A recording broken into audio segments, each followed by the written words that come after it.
نستعينه ونستغفره ونؤمن به ونتوكل عليه ونعوذ بالله من شرور أنفسنا ومن سيئات أعمالنا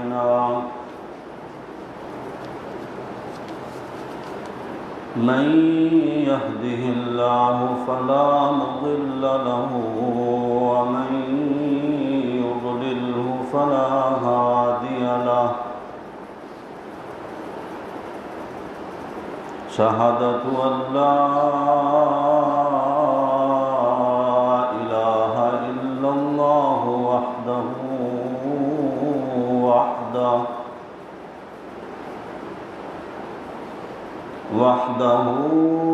لا شريك له وأشهد أن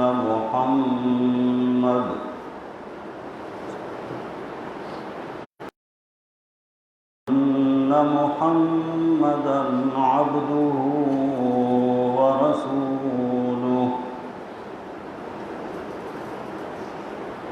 أما بعد فأعوذ بالله من الشيطان الرجيم بسم الله الرحمن الرحيم وإذا جاءك الذين يؤمنون بآياتنا فقل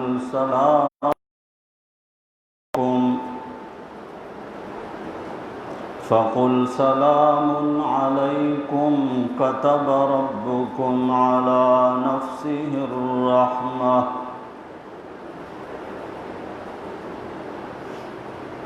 صدق الله وصدق رسوله النبي الأمين الكريم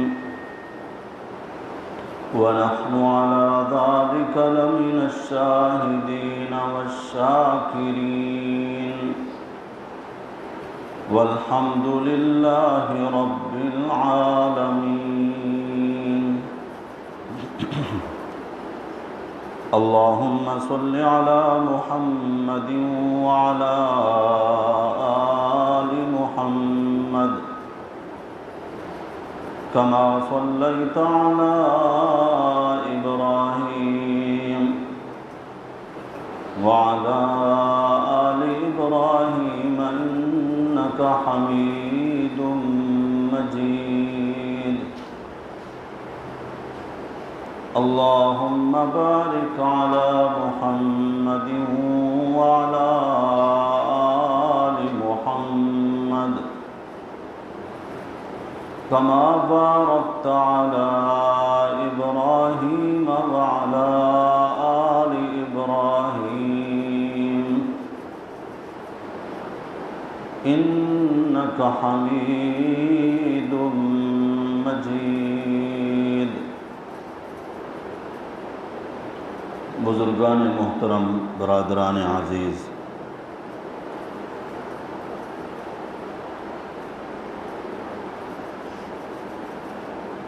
اللہ کے نبی صلی اللہ علیہ وسلم کے صحبت یافتہ اصحاب رسول اللہ صلی اللہ علیہ وسلم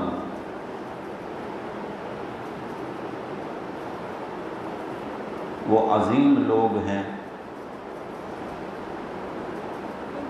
جن سے اللہ نے اپنی رضا کا اعلان اسی دنیا میں فرما دیا،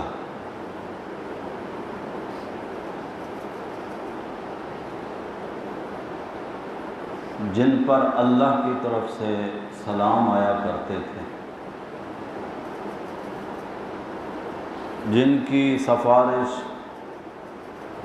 خود اللہ تعالی نبی کریم صلی اللہ علیہ وسلم کے سامنے کیا کرتے ہیں۔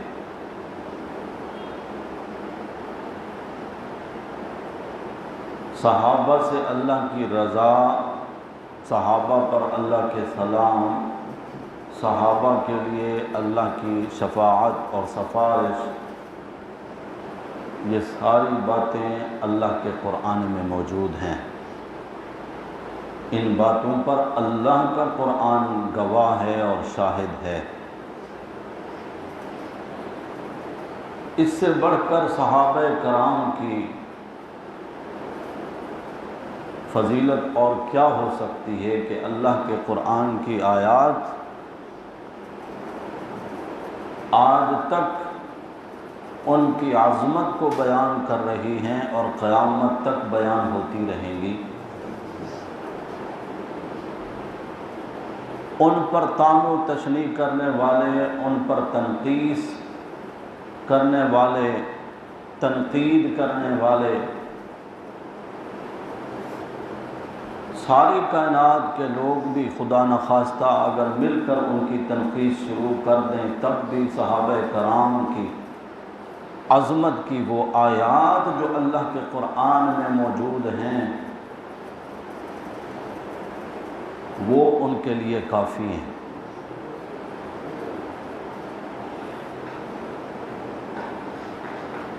میں نے آپ حضرات کو گزشتہ خطبات میں صحابہ کرام کے مقدس گروہ میں سے کچھ شخصیات کی طرف متوجہ کیا، بتایا ان لوگوں کو اللہ نے کیا کیا عظمتیں عطا فرمائیں، ان سب کا احاطہ کرنا ہمارے لیے آسان نہیں ہے۔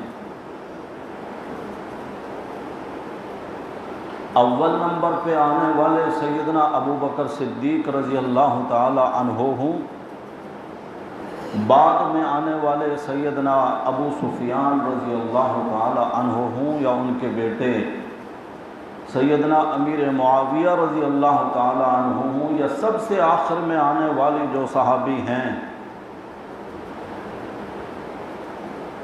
ان لوگوں کو اللہ کی طرف سے بڑے انعامات ملے ہیں۔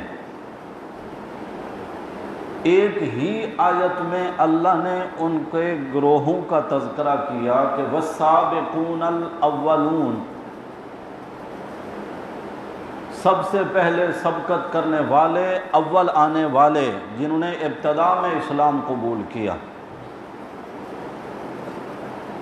من المہاجرین والانصار، وہ مکے سے ہجرت کرنے والے مہاجرین ہوں یا دیگر ملکوں سے ہجرت کر کے آنے والے صحابہ کرام، والانصار، اور دین کی نصرت اور مدد کرنے والے صحابہ کرام، اپنے آنے والے مسلمان بھائیوں کی نصرت کرنے والے صحابہ کرام، اس میں اول بھی آ گئے، سبقت کرنے والے بھی آ گئے، مہاجرین بھی آ گئے اور انصار بھی آ گئے۔ اب اس کو مزید اللہ نے وضاحت کے ساتھ بیان فرمایا کہ والذین اتبعوہم بإحسان، اور وہ لوگ بھی جو بعد میں آ کر اس قافلے میں ملے۔ کوئی بچ گیا اس میں؟ سابقون الاولون من المہاجرین والانصار اور الذین اتبعوہم، یہ سب کے سب اللہ فرماتے ہیں رضی اللہ عنہم ورضوا عنہ،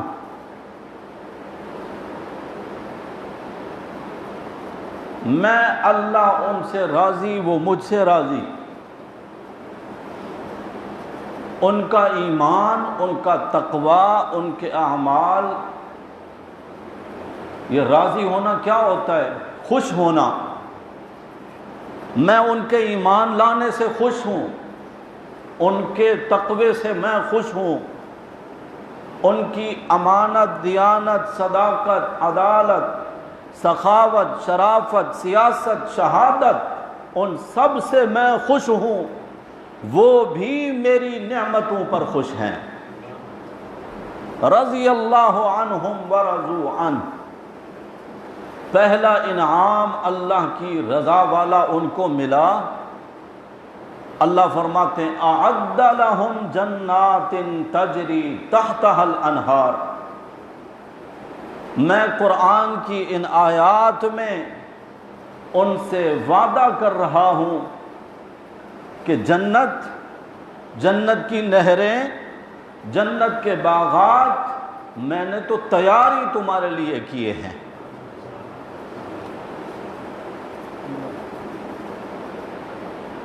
معلوم ہوتا ہے کہ صحابہ کرام کو جنت کی اتنی تلاش نہیں تھی جتنی تلاش جنت کو صحابہ کرام کی ہے۔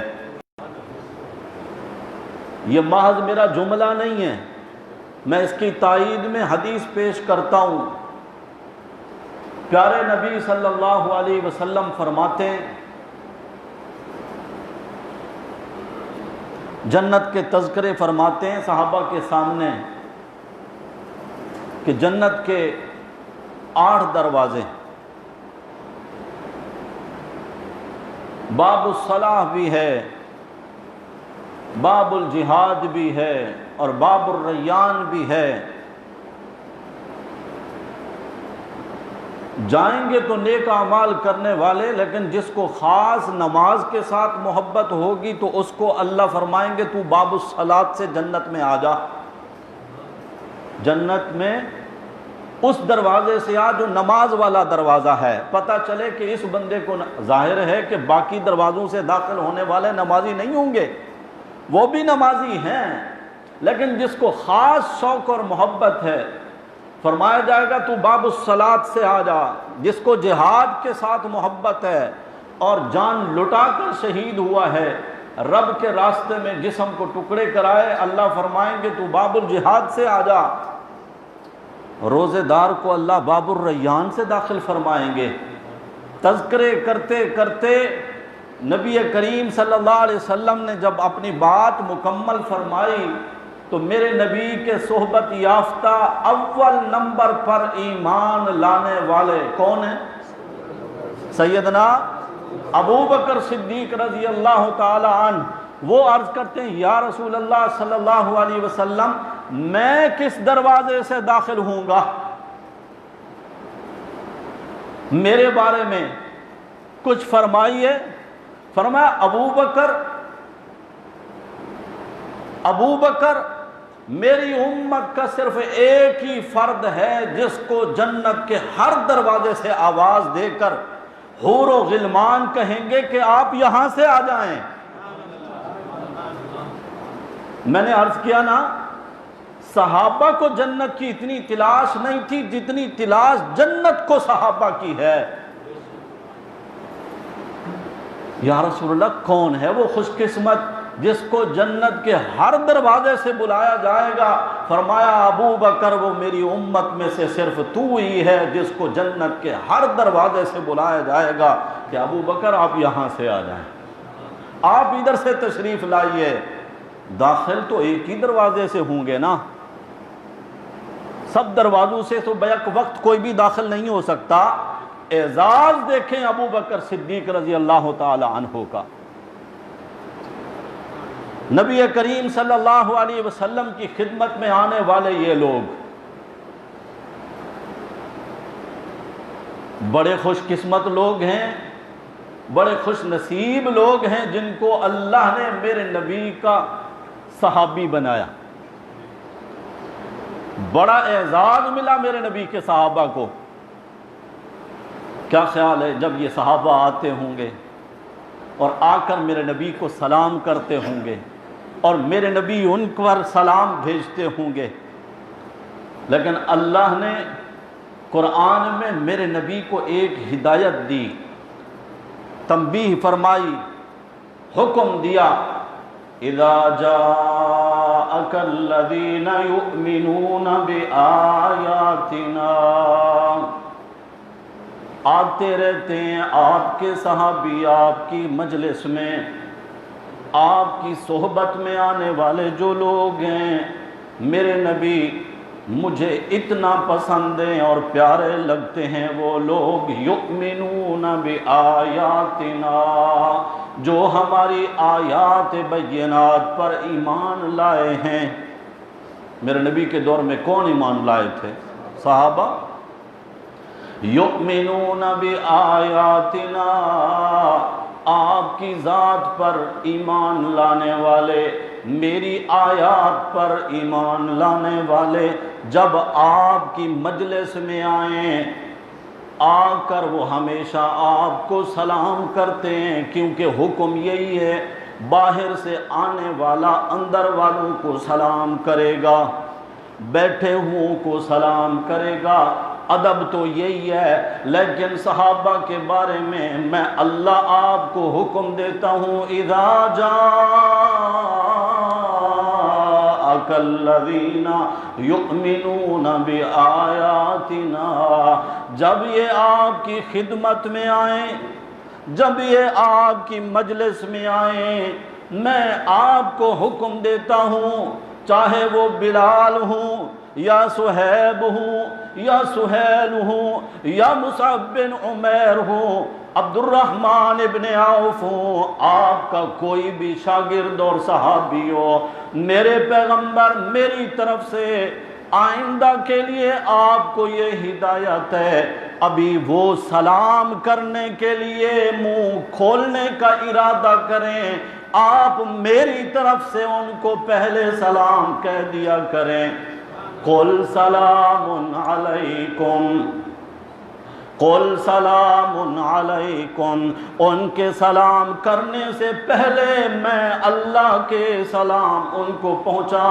دیں، اور آپ اپنے صحابہ کو فرما دیں، کتب ربکم علی نفسہ الرحمہ، سورۃ الانعام پڑھ رہا ہوں 7ویں پارے میں، کتب ربکم علی نفسہ الرحمہ، اے میرے نبی کے صحابہ، میں اللہ نے تم پر رحمت کرنا اپنے ذمہ لے لیا ہے، کتب ربکم، لکھ دیا ہے میں نے کہ میں آپ پہ رحمتوں کی برسات کر دوں گا، کتب ربکم علی نفسہ الرحمہ۔ دوسرے مقام پر میرے اللہ فرماتے ہیں، لقد تاب اللہ علی النبی والمہاجرین والانصار، تابہ توبہ سے ہے، اور توبہ کا مطلب کیا ہوتا ہے؟ بندہ اللہ کی طرف رجوع کرے، یہ ہے توبہ کا جو مقصد ہے اور مفہوم ہے۔ تاب اللہ، پہلے اللہ نے قسم کھا ہے، لقد، میں اللہ قسم کھا کے کہتا ہوں، تاب اللہ، اللہ نے رجوع کیا، اللہ نے رحمتیں اونڈیلی، اللہ نے برکتیں نازل کی، کن پر؟ علی النبی، پہلے نمبر پر اپنے نبی پر، والمہاجرین والانصار، آپ کے ساتھ آپ کی جماعت کے اوپر بھی اللہ نے رحمتیں نازل فرمائیں اور برکتیں نازل فرمائیں۔ ایک ہی کیٹیگری میں اللہ نے شامل کیا، نبی، مہاجرین اور انصار۔ جس طرح اونچی جگہ پر نالے سے پانی گرتا ہے، وہ رحمتیں نازل ہوئیں اللہ کی طرف سے میرے نبی صلی اللہ علیہ وسلم کے قلب اطہر پر، جب اللہ کی رحمتوں کا نزول ہوا، اونچی جگہ سے پانی گرے، اس کے چھینٹے دور دور تک جاتے ہیں، دور دور تک جگہ کو گیلا کر دیتے ہیں۔ جب میرے نبی کی ذات پر رحمت نازل ہونے لگی، برکت نازل ہونے لگی اللہ کی طرف سے، برابر میں بیٹھنے والے ابو بکر پر بھی رحمت برسی ہے، برابر میں بیٹھنے والے عمر فاروق پر بھی رحمت برسی ہے، برابر میں بیٹھنے والے عثمان ذی النورین پر بھی اللہ کی رحمت برسی ہے، ساتھ میں بیٹھنے والے علی المرتضیٰ پر بھی اللہ کی رحمت برسی ہے۔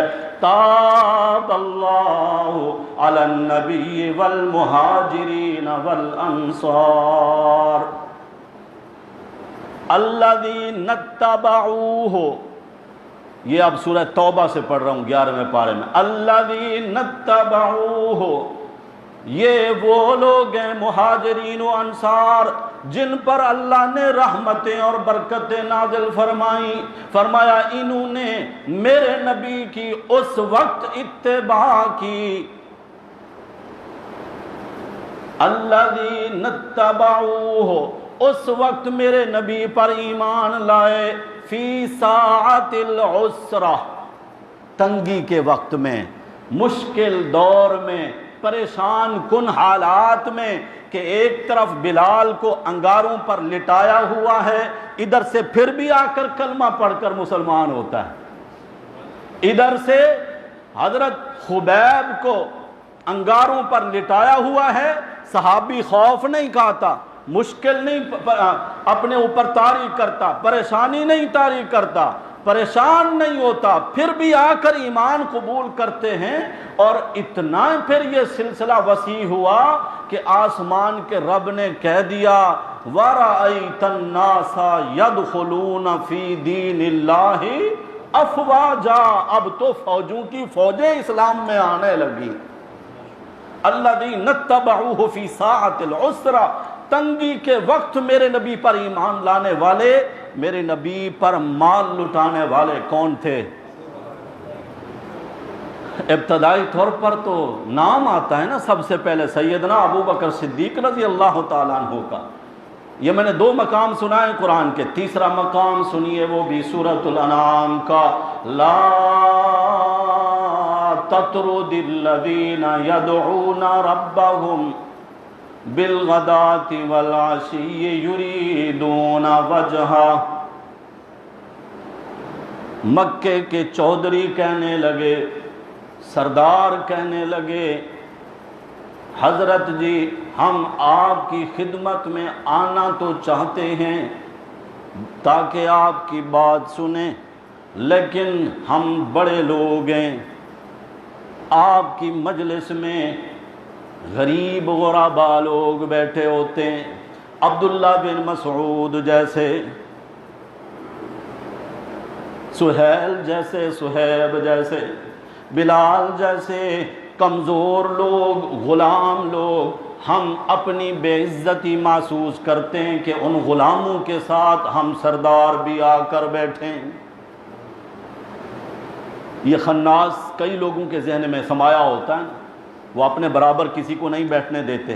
جس طرح کے صوفے پر خود بیٹھتے ہیں، مجال ہے کہ کسی اور کو بیٹھنے دے.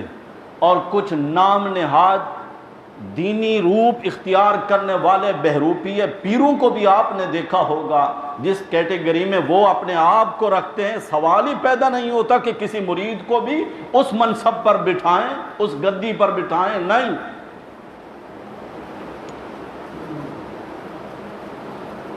مشرکین کہنے لگے ہم آنا تو چاہتے ہیں آپ کی بات سننے کے لیے، لیکن یہ ایسے بیٹھے ہیں جن کے پاس نہانے کے لیے صابن نہیں، کپڑے دھونے کے لیے صابن نہیں، جن کے جسموں سے پسینے کی بدبوئیں آتی ہیں،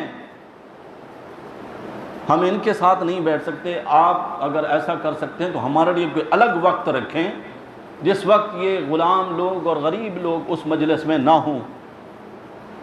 قرآن نے تو نہیں بتایا، البتہ قرآن کا اسلوب بتا رہا ہے کہ نبی کریم صلی اللہ علیہ وسلم نے شاید دل میں ارادہ فرما لیا، کیونکہ میرے پیغمبر ہیں حریص علیکم، آپ کے ذہن میں حرص تھی کہ کسی طرح میرے سارے امتی اسلام میں آ جائیں اور کوئی بھی جہنم میں جانے والا نہ ہو. حضور اس لیے چاہتے تھے کہ ہر ایک میری بات سنے، ہو سکتا ہے اس کو ہدایت ملے. تو آپ صلی اللہ علیہ وسلم نے شاید ارادہ فرمایا کہ یہ تو خیر اپنے آتے ہی رہتے ہیں، باتیں سنتے ہی رہتے ہیں، میری مجلس سے مستفید ہوتے ہی رہتے ہیں، کیوں نہ کوئی ایسا وقت نکال لیا جائے کہ ان سے کہا جائے کہ آپ ذرا ایک طرف ہو جائیں، میں ذرا ان سے بات کر لوں. بات سمجھ میں آ گئی نا؟ پس منظر بتا رہا ہوں تاکہ بات اگلی سمجھ میں آئے. جیسے ہی حضور نے یہ ارادہ فرمایا نا تو آسمان کا رب وکیل بن کر بولا لا تطرد، آپ نے ان کو اپنی مجلس سے نہیں ہٹانا، میں اللہ آپ کو حکم دیتا ہوں لا تطرد، ان کو اپنی مجلس سے نہیں ہٹانا، یہ بڑے مجھے پیارے لگتے ہیں. اللہ کون سا ان کا عمل آپ کو پسند ہے، پیارا لگتا ہے؟ اللہ فرماتے ہیں یہی لوگ ہیں الذین یدعون ربهم بالغداۃ والعشی یریدون وجہا، ہر حال میں، ہر ضرورت میں، خوشی ہو تب بھی، غمی کے حالات ہوں تب بھی، مشکل حالات ہوں تب بھی، آسانی کے حالات ہوں تب بھی، صبح بھی شام بھی، یدعون ربہم، یہ رب رب مجھے کہتے رہتے ہیں، ان کا رب رب کہنا مجھے بڑا پسند ہے۔ میں اللہ آپ کو حکم دیتا ہوں لا تطرد، ان کو اپنی مجلس سے نہیں ہٹانا، نہیں آنا چاہتے بالکل نہ آئیں، ہمیں ان کی کوئی ضرورت نہیں، لیکن یہ رب رب کہہ کر مدد کے لیے اللہ کو پکارنے والے، ضرورت کے وقت اللہ کے سامنے جھولیاں پھیلانے والے، مشکل کشا اللہ کو سمجھنے والے، حاجت روا اللہ کو سمجھنے والے، یہ لوگ مجھے اتنا پسند ہیں۔ لا تطرد، میرے پیغمبر آپ ان کو اپنی مجلس سے نہیں ہٹائیں۔ اگلے جملے تو بہت ہی زیادہ، ان کا تو معنی اور ترجمہ کرتے ہوئے بھی عجیب کیفیت، فَتَطْرُدَهُمْ، اگر آپ نے ان کو اپنی مجلس سے اٹھا دیا، بھگا دیا، دور کر دیا، فَتَكُونَ مِنَ الظَّالِمِينَ، میرے پیغمبر میں آپ کا نام ناانصاف لوگوں میں لکھ دوں گا۔ اگر آپ نے ایسا کیا تو ان کو نہیں اٹھانا۔ اللہ یہ میری مجلس میں بیٹھے ہوں، مجھے ان کے ساتھ رویہ کیسا رکھنا چاہیے؟ اللہ کا قرآن گواہی دیتا ہے سورۃ الکہف کے اندر، لا تعد عیناک عنہم، اگر بلال آپ کی طرف متوجہ ہے، اگر سہیل آپ کی طرف متوجہ ہے، اگر کوئی صحابی آپ کی طرف متوجہ ہے، لا تعد عیناک عنہم، آپ نے اپنی نظریں ان سے نہیں ہٹانی، اتنا متوجہ ہو کر بیٹھنا ہے، میرے صحابہ کو دیکھنا ہے۔ لا تعد عیناک عنہم، یہ وہ لوگ ہیں یریدون وجہا، ہر حال میں اللہ کو خوش کرنے کی کوشش کرتے ہیں۔ یہ میرے نبی کے صحابہ ہیں جن کی عظمتوں کے میں نے صرف 4 مقام آپ کو قرآن میں سے سنا ہے۔ مجلس میں آ جائیں، ان کو اپنی مجلس سے اٹھانا نہیں، آنے لگیں، ان کے سلام کرنے سے پہلے میں رب کے سلام آپ نے ان کو کہنے، آپ کی مجلس میں بیٹھے ہوں، آپ نے اپنی مبارک نظریں ان سے نہیں ہٹانی۔ سبحان اللہ، سبحان اللہ، کیا شان ہے میرے نبی کے صحابہ کی، کیا شان ہے میرے نبی کے صحابہ کی۔ کیا خیال ہے ان صحابہ کے بارے میں؟ آج ہم جاتے ہیں مدینۃ الرسول میں، اور اللہ ہم سب کو بار بار اس مقام کی حاضری نصیب فرمائے۔ جب واپس آتے ہیں تو ایک ایک کے سامنے ہماری خوشی کے کیا کیا ترانے ہوتے ہیں۔ بھائی میں مدینہ دیکھ کر آیا ہوں، میں نے روضہ اطہر دیکھا ہے، میں نے روزے کی جالیاں دیکھی ہیں، اتنا قریب سے دیکھا ہے، اور اس مقام پر میں کھڑا ہوں ریاض الجنہ میں، جو دنیا میں جنت کا ٹکڑا ہے۔ بھائی میں تو صفہ والے مقام پہ بیٹھا ہوں جہاں پر 70 صحابہ کرام رہا کرتے تھے حضور کی خدمت میں دین سیکھنے کے لیے، گویا حضور کے پہلے مدرسے کے مسافر طلبہ تھے۔ میں وہ جگہ بھی دیکھ کے آیا ہوں، میں نے وہ کنواں بھی دیکھا ہے جو حضرت عثمان غنی رضی اللہ تعالیٰ عنہ نے خرید کر کے مسلمانوں کے لیے وقف کیا تھا۔ ہوتے ہیں یہ تذکرے نہیں ہوتے؟ کیا خیال ہے، ہم تو صرف وہ جگہیں دے کر آئے ہیں نا، ان صحابہ کے شان کے کیا کہنے، جن سے منسوب ہیں وہ ساری چیزیں۔ جو وہاں رہا کرتے تھے، جس عثمان نے وہ کنواں خریدا، حالانکہ میرے نبی کا اعلان کیا تھا؟ فرمایا کہ جو شخص یہودی سے یہ کنواں خرید کر مسلمانوں کے لیے وقف کرے، میں اللہ کا رسول اس کو جنت کی ضمانت دیتا ہوں۔ اور عثمان نے خریدا، وقف کیا۔ اس مسجد نبی شریف میں آپ جا کر نماز پڑھتے ہیں، جس کی جگہ کم پڑ گئی، مسجد چھوٹی ہے، صحابہ کی تعداد بڑھ گئی، نمازی زیادہ ہو گئے۔ اس موقع پر دعا کر دیں اللہ ہر مسجد کی نمازیوں کی تعداد میں اضافہ فرما دے۔ مسجدوں میں جگہ کم پڑ جائے، نمازیوں کی تعداد اللہ کرے بڑھ جائے۔ نسل تو ہماری بڑھ رہی ہے، نمازیوں کی تعداد کیوں نہیں بڑھ رہی؟ اللہ اس نوجوان نسل کو بھی 5 وقت کا پابند جماعت کے ساتھ نمازی بنا دے۔ حضور فرماتے ہیں جو شخص برابر والی جگہ خرید کر کے مسجد نبی شریف کا حصہ بنا دے، میں اس کو جنت کی ضمانت دیتا ہوں۔ عثمان کھڑے ہوتے ہیں، جگہ خریدتے ہیں، مسجد کے لیے وقف کرتے ہیں، وہ جگہ مسجد نبی شریف کا حصہ بنتی ہے، اور آج آپ وہاں جا کر سجدے کرتے ہیں۔ ان کو تو جنت کی ضمانتیں میرے نبی نے دے رکھی ہیں، میرے آپ کے پاس کیا ضمانت ہے؟ ہم تو صرف امید لگائے بیٹھے ہیں نا۔ ان صحابہ کے کیا کہنے جنہوں نے میرے نبی سے مصافحے کیے۔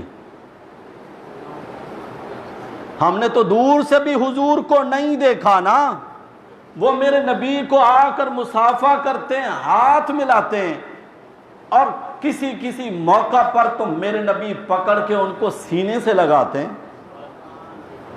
حضور کے گھر میں کھانے کے لیے کچھ نہیں ہے، گھر سے نکلیں کہ آج ابو بکر کے دروازے پہ جاتا ہوں، اس کے گھر میں ہو سکتا ہے کچھ کھانے پینے کا ہو، اور یہی حال ابو بکر صدیق کے گھر کا ہے کہ وہاں بھی کھانے پینے کا کچھ نہیں۔ وہ گھر سے نکلے کہ حضور کی خدمت میں جاتے ہیں، کیونکہ حضور کا چہرہ انور تو ایسا ہے، اگر بھوکے صحابی بھی جا کر صرف دیکھ لیتے نا تو پھر کہتے تھے یا رسول اللہ 11 دن کی بھوک تھی، آپ کے چہرہ انور کو دیکھا تو میری بھوک ختم ہو گئی۔ حضور کس نظریے سے نکلے؟ کہاں جاؤں؟ ابو بکر کے گھر۔ ابو بکر گھر سے نکلے کہاں جاؤں؟ حضور کے گھر۔ ملاقات ہو جاتی ہے، ابو بکر کہاں؟ یا رسول اللہ میں آپ کے پاس۔ اے اللہ کے نبی آپ کہاں؟ فرمایا میں آپ کے پاس آ رہا تھا، ابھی بات ہو رہی تھی کہ حضرت عمر آ گئے۔ ان کی بھی یہی حالت ہے کہ گھر میں کھانے کے لیے کچھ نہیں۔ کہاں گیا ان کا مال؟ کہاں گیا جی؟ اللہ کے راستے میں۔ آپ نے دیکھا نہیں غزوہ تبوک کے موقع پر میرے نبی نے چندے کی اپیل کی ہے، ہر صحابی نے اپنے مرتبے کے مطابق، اپنی وسعت کے مطابق، اپنی مالی حیثیت کے مطابق اللہ کے راستے میں مال دیا۔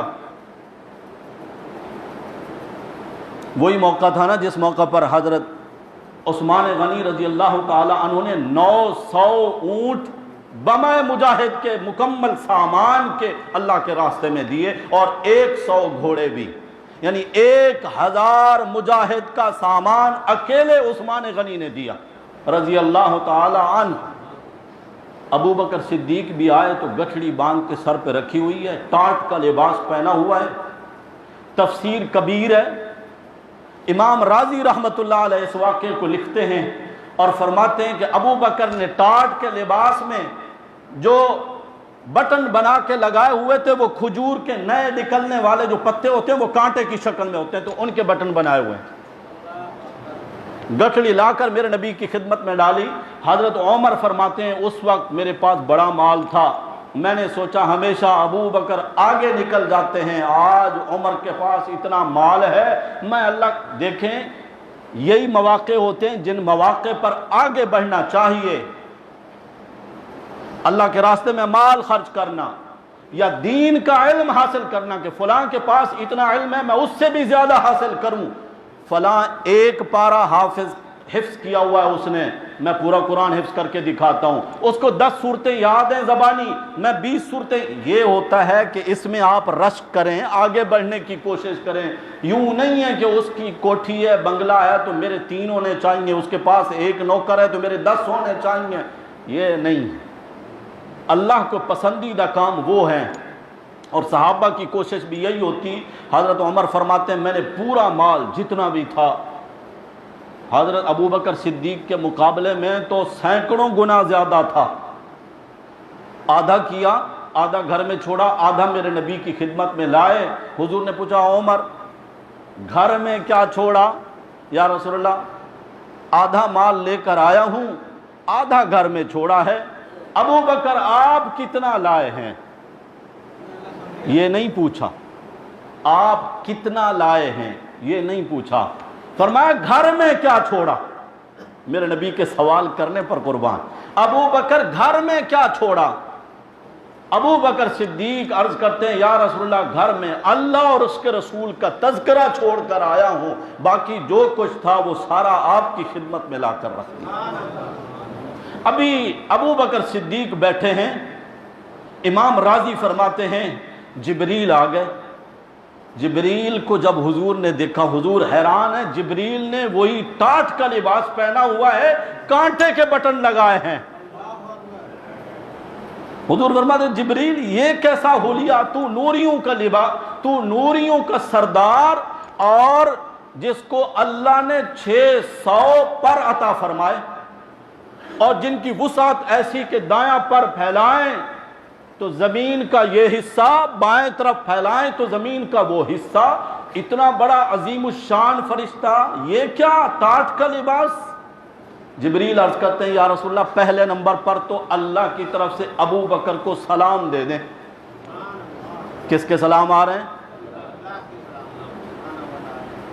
یہ باتیں ایسے ہم کر جاتے ہیں، سرسری طور پر سر کے اوپر سے گزر جاتی ہیں، گہرائی میں اتر کر ان کے مرتبے دیکھو، ان کی شان دیکھو، جن کو آج دنیا کا ایک بھنگی بھی بکواس کر دیتا ہے، بکواس کرنے سے اپنی زبان گندی کرے گا، ان کی عظمت میں کون سا فرق آتا ہے، ان کی شان میں کون سا فرق آتا ہے؟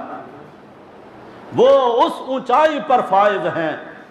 جبریل کہتے ہیں پہلے تو رب کا سلام پہنچا دیں، دوسرے نمبر پر آپ نے جو مجھ سے پوچھا یہ ٹاٹ کا لباس، اے اللہ کے رسول آج اگر آپ آسمانوں میں جا کر دیکھیں نا تو میرے رب نے منادی فرما دی ہے کہ جبریل اعلان کر دو آج جیسا لباس زمین پر ابو بکر نے پہنا ہے سارے فرشتے وہی لباس پہنو۔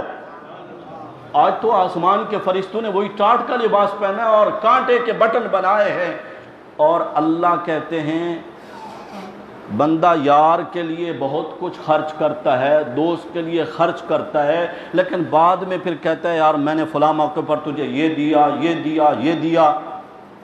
ابو بکر سے پوچھیں تو نے سب کچھ مجھے دیا، دل میں ناراض تو نہیں ہے؟ حضرت ابو بکر صدیق بے ساختہ رونے لگے، یا رسول اللہ دیا اسی نے دیا، میرا تو کچھ نہیں تھا، میں تو جب دنیا میں آیا تھا میرے جسم پر تو لباس بھی نہیں تھا، آج مجھے اللہ نے دیا اور پھر اپنے راستے میں خرچ کرنے کی توفیق عنایت فرمائی، اس میں میرا کیا کمال ہے؟ کمال تو اسی کا ہے، دیا پھر خرچ کرنے کی توفیق بھی عطا فرمائی۔ اللہ کو میری طرف سے یہ بات عرض کر دیں، اے اللہ آپ کی نعمتوں پر اور آپ کے راستے میں مال خرچ کرنے پر ابو بکر دل سے راضی ہے۔ آسمان کے رب نے تو اعلان کر دیا نا رضی اللہ عنہم ورضوا عنہ، ان صحابہ کے کیا کہنے؟ آج میری آپ کی بیٹی کا نکاح ہوتا ہے، کوشش ہوتی ہے بڑے استاد صاحب کو بلائیں، مرشد کو بلائیں، امام کو بلائیں، خطیب صاحب کو بلائیں، بڑے سے بڑا عالم آ جائے، مفتی صاحب آ جائیں، جب نکاح ہو جاتا ہے بعد میں سب کو فخر سے بتاتے پھرتے میری بیٹے کا نکاح تو فلاں مفتی صاحب نے پڑھایا تھا۔ ہوتا ہے نہیں ہوتا؟ صحابہ کرام کے بارے میں دیکھیے جن کی بیٹیوں کے نکاح میرے نبی نے پڑھائے، صرف نکاح پڑھائیں، ارے رشتے میرے نبی نے مانگے ہیں۔ میرے نبی کا غریب صحابی ہے اور کم شکل، یعنی خوبصورت نہیں تھا۔ جلیبیب شادی نہیں کی، یا رسول اللہ مجھے کون رشتہ دے گا، میرے پاس نہ گھر ہے نہ مال ہے نہ میری شکل و صورت۔ فرمایا نہیں، فلاں صحابی کے گھر پہ جا، میرا سلام کہہ اور ان کو کہو اللہ کے نبی صلی اللہ علیہ وسلم نے مجھے بھیجا ہے، اپنی بیٹی کا نکاح مجھ سے کر دو۔ یہ صحابی جاتے ہیں، باہر سے جا کر آواز دیتے ہیں، وہ صحابی باہر آتے ہیں، سلام دعا کے بعد یہ کہتے ہیں اللہ کے نبی صلی اللہ علیہ وسلم نے مجھے بھیجا ہے، اپنی بیٹی کا نکاح مجھ سے کر دیں۔ وہ صحابی کہتے ہیں تیرے پاس ہے ہی کیا یار، میں تو نہیں کر سکتا۔ یہ صحابی پلٹنے لگتے ہیں، جلیبیب پلٹنے لگتے ہیں، اندر سے آواز آتی ہے ابا جی ذرا اندر تشریف لائیے اور ان ساتھی کو بھی روکیے۔ وہ صحابی رک جاتے ہیں، یہ گھر میں آتے ہیں، بیٹی کہتی ہے ابا آپ نے رشتے کا انکار کر دیا ہے۔ وہ کہتے ہیں بیٹا وہ ہمارے لائق نہیں تھا، اور ہمارے منصب اور ہمارا وہ رکھ رکھاؤ اور گھر اور وہ۔ بیٹی کہتی ہے ابا آپ نے یہ نہیں دیکھا ان کو بھیجنے والے کون ہیں؟ اللہ کے رسول میرا رشتہ اس صحابی کے لیے مانگ رہے تو میرے لیے اس سے بڑھ کر کیا سعادت ہوگی۔ صحابہ تو ایسے تھے، حضرت سعد رضی اللہ عنہ، میں کسی ایک صحابی کا بھی مکمل تذکرہ اور اس کے اوصاف اور ان کی خوبیاں اور ان کی تعریفیں میں نہیں کر سکتا، میں تو تھوڑی سی جھلک دکھا رہا ہوں کہ میرے نبی کے یار کیسے تھے، میرے نبی کے صحابی کیسے تھے، میرے نبی کے صحبت یافتہ دین کے شریعت کے عینی گواہ چشم دید گواہ کیسے تھے، جن پر آج تنقید کی جاتی ہے۔ آج بھی عدالتوں میں یہی دستور ہے کہ جب کسی مقدمے میں کسی کیس میں گواہوں پر جرح ہو جائے وہ کیس کمزور ہو جاتا ہے، خارج ہو جاتا ہے، اس کیس کی کوئی حیثیت نہیں رہتی۔ صحابہ دین کے عینی چشم دید گواہ ہیں، اگر ان پر تنقید ہو جائے اور ان کی تنقیس نکالی جائے اور نعوذ باللہ ان کو خائن تصور کیا جائے تو آپ کے پاس دین کا کچھ بھی باقی نہیں رہتا، کیونکہ ہم تک قرآن صحابہ کے ذریعے پہنچا ہے، ایمان صحابہ کے ذریعے پہنچا ہے۔ میرے نبی کی ہر حدیث کو روایت کرنے والا صحابی ہے، ڈائریکٹ کسی نے میرے نبی سے نہیں سنا، صحابی نے سنا، اس نے اپنے شاگرد سے کہا میں نے اللہ کے نبی صلی اللہ علیہ وسلم سے سنا۔ ان کے شاگرد آگے کہتے ہیں میں نے اپنے استاد سے سنا اور انہوں نے اللہ کے نبی سے یوں سنا یا اللہ کے نبی کو یوں کرتے دیکھا۔ صحابہ تو ایسے تھے۔